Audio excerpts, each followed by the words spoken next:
Microsoft অফিসের খুব গুরুত্বপূর্ণ একটা অ্যাপ্লিকেশন মাইক্রোসফট অফিস এক্সেল, যেটা নিয়ে আজকে আমাদের আলোচনা। এবং আজকে আমাদের এই এক্সেল ডকুমেন্টে টেক্সট এবং ম্যাথ ফাংশন নিয়ে আলোচনা হবে। বন্ধুরা, তোমরা এই ধরনের ভিডিও পাওয়ার জন্য, অর্থাৎ এরকম টাইপসের ভিডিও পাওয়ার জন্য অবশ্যই চ্যানেলটা সাবস্ক্রাইব করে বেল আইকন প্রেস করে রেখো। আমি আশা রাখি এক্সেল সম্পর্কে তোমাদের যথেষ্ট জ্ঞান আমি পরিপূর্ণ করাতে পারবো। তো চলো বন্ধুরা, শুরু করা যাক। আজকে আমরা টেক্সট এবং ম্যাথ ফাংশন দেখবো, যেগুলো খুব গুরুত্বপূর্ণ। এক্সেল শুরু করতে গিয়ে এগুলো দেখা অবশ্যই দরকার। এক্সেল একটা সেল ডিপেন্ডেন্ট অ্যাপ্লিকেশন, যেখানে ফর্মুলা শুরু করতে গেলে ইকুয়াল টু সাইন দিয়ে শুরু করতে হয়।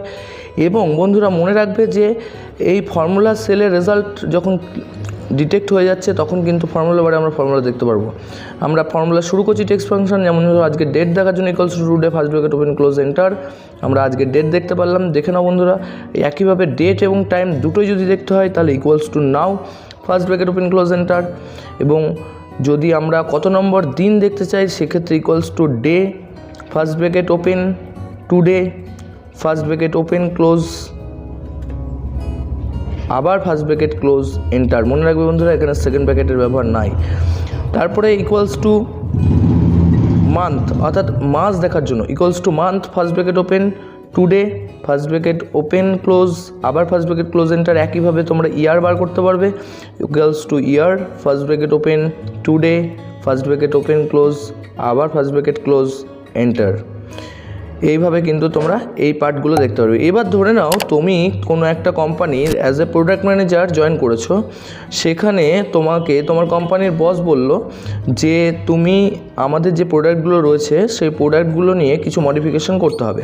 তো আমি এখানে একটা হেডিং স্টাইল রেডি করছি। ধরে নাও প্রোডাক্ট, তারপরে এগুলো আপার মানে বড় হাতের লেখার জন্য, এগুলো লোয়ার ছোটো হাতের লেখার জন্য, প্রপার মানে সঠিকভাবে লেখার জন্য।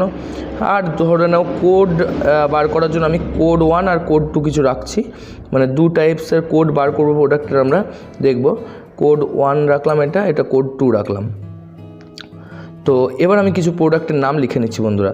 হ্যাঁ, তো ধরে নাও তোমার এই কোম্পানি, যে কোম্পানিতে জয়েন করেছো সেরকম সেই কোম্পানিতে প্রায় 1500 কি 2000 এরকম প্রোডাক্ট রয়েছে। আমি কিছু প্রোডাক্টের নাম লিখে তোমাদেরকে জাস্ট এটা উদাহরণ সহকারে বোঝাচ্ছি। তাই এরকম ধরো 1500 বা 2000 প্রোডাক্ট রয়েছে। তোমাকে তোমার কোম্পানির বস বললো যে আমাদের যতগুলো প্রোডাক্ট রয়েছে সব প্রোডাক্টগুলো যেমনভাবে লেখা থাক না কেন, তুমি সেগুলো বড় হাতে মানে ক্যাপিটালাইজে লিখে তুমি কিন্তু আমাকে একটা প্রিন্ট আউট দেবে। তা এই যদি প্রিন্ট আউট তোমাকে 1500টা বা 2000টা প্রোডাক্টের নাম এন্ট্রি করতে হয়, আবার রিপিট করে অনেক সময় লাগবে। তা তুমি সেখানে কিন্তু ফর্মুলা কিন্তু ইউজ করতে পারবে খুব ইজিলি। দেখে নাও বন্ধুরা, তা আমরা ঠিক আপারের যে ঘরটা সেই ঘরে ইকুয়ালস টু আপার লিখে নিচ্ছি, ইকুয়ালস টু UPPER। এই প্রোডাক্টগুলো কিন্তু আমি বড় হাতে করে ফেলবো এখানে। দেখে নাও বন্ধুরা, ইকুয়ালস টু UPPER আপার লিখে ফার্স্ট ব্র্যাকেট ওপেন করলাম, দিয়ে জাস্ট পাশের ঘরটায় ক্লিক করে দিলাম, ব্র্যাকেট ক্লোজ করে এন্টার করে দিলাম। দেখো প্রথম সেলটা কিন্তু বড় হাতের হয়ে গেছে।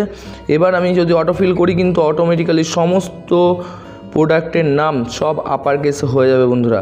এই একইভাবে তোমাকে যদি আবার রিপিট তোমার বস বলে তোমাকে চেক করার জন্য, ক্রস চেক করার জন্য, সেক্ষেত্রে তোমাকে যদি বলে যে সব ছোটো হাতের করে দেখো, সেক্ষেত্রে কিন্তু তুমি ইকুয়ালস টু লোয়ার এই ফর্মুলাটা অ্যাপ্লাই করবে।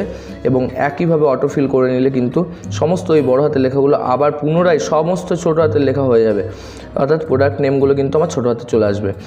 এরপরে প্রপার কথার অর্থ এখানে কিন্তু ক্যাপিটালাইজ ইচ ওয়ার্ড বোঝাচ্ছে বন্ধুরা। অর্থাৎ তোমার প্রোডাক্টের নাম যাই হোক না কেন, সে প্রোডাক্টের ফার্স্ট লেটারটা বড় হাতের হবে। যদি সেই প্রোডাক্টটা মোর দ্যান 1 ওয়ার্ডে হয়, সেক্ষেত্রে কিন্তু প্রতিটা ওয়ার্ডের ফার্স্ট লেটার বড় হাতের হবে, মনে রাখতে হবে বন্ধুরা। তাই এখানে আমি কিন্তু সরি, এটা ভুল করেছি। আমি ইকুয়ালস টু প্রপার লেখার পর জাস্ট ব্র্যাকেটে সেলে ক্লিক করে দাও, দিয়ে ব্র্যাকেট ক্লোজ করে দাও এবং এন্টার দিয়ে দাও। তাহলে আমি ইকুয়ালস টু প্রপার লিখলাম, PROPER ফার্স্ট ব্র্যাকেট ওপেন করলাম, সেলে ক্লিক করলাম, ব্র্যাকেট ক্লোজ করলাম এবং এন্টার ক্রিয়েট করলাম। এরপর দেখে নাও বন্ধুরা, কিন্তু প্রত্যেকটা ওয়ার্ডের ফার্স্ট লেটার বড় হাতের হিসেবে কিন্তু চলে এসেছে। এটা কিন্তু প্রপার স্টাইলে লেখা বলছে। এরপরে তোমার বস বললো যে আমাদের কোম্পানির প্রোডাক্টের কোড নেম বার করো। তুমি ঠিক করলে প্রথম 3টে লেটার নিয়ে তোমার প্রোডাক্টের প্রথম 3টে লেটার নিয়ে কোড নেম বার করো। Equals to left first bracket open, ব্র্যাকেটে কমা দিয়ে সেলে ক্লিক করে কমা দিয়ে 3 ব্র্যাকেট ক্লোজ এন্টার। দেখে নাও কিন্তু প্রোডাক্টের কোড নেম এখানে বেরিয়ে গেছে। এরপর বললো যে না এই প্রোডাক্টের কোড নেম অন্য কোম্পানির আছে, তুমি আমাদের নতুন কিছু করো। তুমি কী করলে লাস্ট 4টে লেটার নেবে, এই হিসাবকে ঠিক করলে। সেক্ষেত্রে ইকুয়ালস টু লেফটের জায়গায় জাস্ট রাইট লেখো, ফার্স্ট ব্র্যাকেট ওপেন করো, ঠিক মেন সেলে ক্লিক করো, অর্থাৎ যেখানে প্রোডাক্টের ফুল নেম আছে সেখানে ক্লিক করো, কমা দাও, 4 ব্র্যাকেট ক্লোজ, এন্টার। দেখে নাও বন্ধুরা, একইভাবে কিন্তু লাস্ট 4টে লেটার করে নিয়ে কোড নেম রেডি হয়ে গেছে।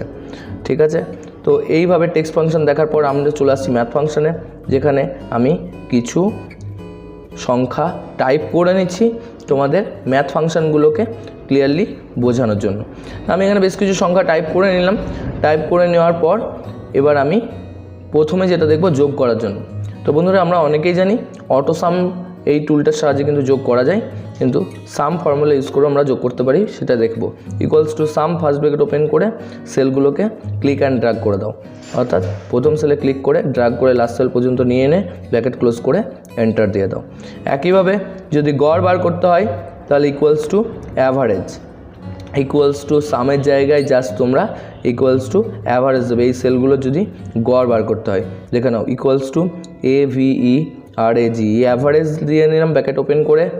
আমি কিন্তু সেলে ওই একই প্রসেসে ড্র্যাগ করে দিলাম এবং ব্র্যাকেট ক্লোজ করে আমি কিন্তু এন্টার দিয়ে দিলাম। এখানে অনেক দেখালো, পয়েন্টের পর অনেক ডিজিট দেখালো, তুমি জাস্ট এখান থেকে নাম্বার ফরম্যাটে নাম্বার করে দাও, দেখো কিন্তু ক্লিয়ারলি চলে আসছে। এবার এই সেলগুলোর মধ্যে থেকে যদি বৃহত্তম সংখ্যা বার করতে হয়, অর্থাৎ আমার ওপরে যে সেলগুলো আছে সবচেয়ে বড় সংখ্যা, equals to max, first bracket open, একইভাবে ক্লিক অ্যান্ড ড্র্যাগ করে ব্র্যাকেট ক্লোজ করে এন্টার, দেখো বৃহত্তম সংখ্যা বেরিয়ে গেছে। একইভাবে ক্ষুদ্রতম সংখ্যা যদি বার করতে হয়, equals to min, MIN, first bracket open close enter, একই ট্যাগ প্রসেসে দেখো ক্ষুদ্রতম সংখ্যা বেরিয়ে গেছে। তো এইভাবে কিন্তু আমরা ম্যাথ ফাংশনগুলোকে খুব ভালোভাবে রপ্ত করতে পারছি। তো দেখে নাও বন্ধুরা, এগুলো কিন্তু তোমরা একবারের জায়গায় একাধিকবার দেখে প্র্যাকটিস করলে আশা করছি তোমরা কিন্তু টুকটুক করে এক্সেল সম্পর্কে অনেক কিছু জানতে পারবে। এক্সেলের ফর্মুলাটা কিন্তু খুব ইম্পর্ট্যান্ট একটা জিনিস। আমি এখানে বিয়োগ গুণের ফর্মুলা দেখিয়ে দিলাম। এখানে বিয়োগ গুণের ক্ষেত্রে তুমি ফর্মুলা অ্যাপ্লাই নাও করতে পারো, আবার গুণের জন্য প্রোডাক্ট ফর্মুলা অ্যাপ্লাই করতে পারো। তো এখানে আমি ভাগশেষের জন্য দেখিয়ে দিলাম, equals to mod, first bracket open, first সেলে ক্লিক, কমা সেকেন্ড সেলে ক্লিক, ব্র্যাকেট ক্লোজ এন্টার, দেখো ভাগশেষ বেরিয়ে যাবে। ওকে, ঠিক আছে।